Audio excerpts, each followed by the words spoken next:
Look, sometimes we all question the sensor accuracy of our Galaxy Watch 4 or 5. After all, it is not a medical device. However, it is somehow disappointing that even the doctor in the ER questions that, including the ECG results, which turned out to be more accurate than he could ever imagine. I, 24, male, about a week ago started getting severely nauseous, headaches and shakes. I kinda chalked it up to just something I ate and kept trying to work through it. I work a manual labor job, so it was tough, and in hindsight, I really should not have kept working. I figured it would pass, and I was starting to feel a bit better until Sunday, when I woke up with chest pains and pain all down my left arm. These are typical signs of a heart attack / stroke, so he did the right thing. I was starting to panic a bit, which is understandable, having no idea what was going on.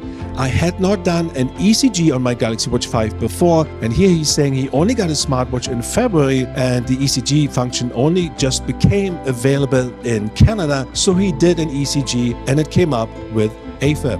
Naturally, he questions the result because in his mind, he's 24 years old. This can't be. So he did another ECG just to confirm another AFib message came up. Then he went to the ER, and here is the interesting part. The ER doc was a bit skeptical of my overall situation, which he really shouldn't be, even saying he did not believe the ECG on my watch until they looked at my blood test, and the troponin levels in my blood were insanely high, indicating extreme stress on my heart.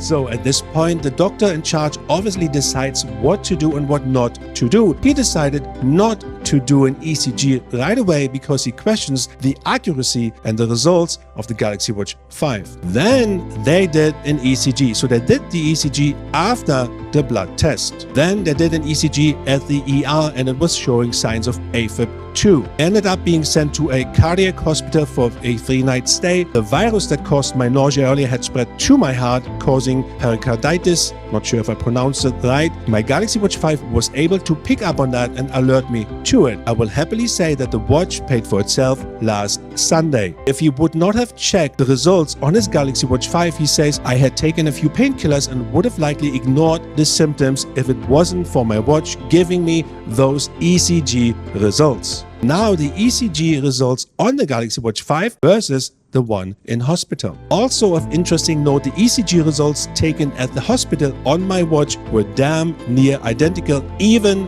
the doctors were impressed. Now that is a turnaround. Please make sure to share this video. This is an important story for all of us. All proceeds coming from this video will go to a fundraiser to do even more research and save more lives. Thank you for watching, and take care of yourself and your loved ones. Peace.